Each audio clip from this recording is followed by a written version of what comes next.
Ça commence par des parapluies, comme pour retenir toute l'eau du ciel qui n'aura jamais été si bruxellois qu'aujourd'hui.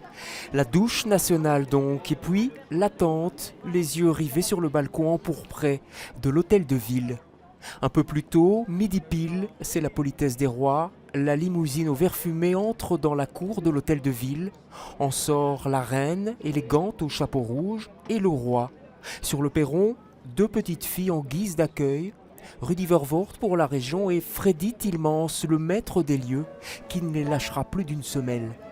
Livre d'or et signature des souverains, comme le veut le protocole, avant le concert classique, très classique, dont la célébrissime et symbolique muette de Portici, celle-là qui accompagna l'éveil d'une certaine Belgique.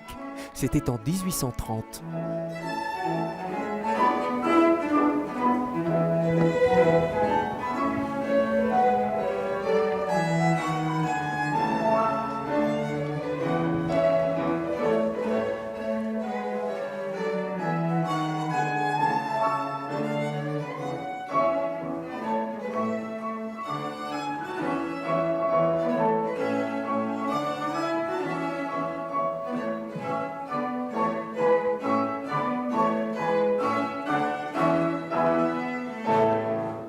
Fin du concert apéritif. Loin des caméras, cette fois, c'est le déjeuner de travail.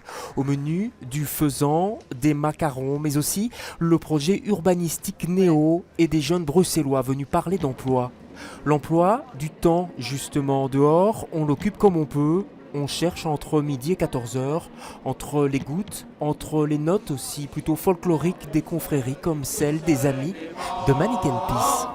Manic Peace, une immense innocence se rapprochait de son petit sifflet. Le sifflet justement qui sonne l'heure du bain pour le couple royal, le bain de foule, mais d'abord à distance avec le traditionnel salut au balcon. Rapide, à deux, en couple, flanqué d'un ministre et d'un bourgmestre, Freddy Tillmans savoure l'instant jusqu'à plus soif, comme une sorte de joyeuse sortie. 12e joyeuse entrée par contre pour les souverains, 12e bain de foule, mains serrées par centaines, sourire un peu crispé pour le roi, détendu pour la reine Mathilde qui se lâche même un instant devant nos caméras, avant de quitter une grande place pas si remplie que ça, et que le vide et la pluie vont rapidement reconquérir.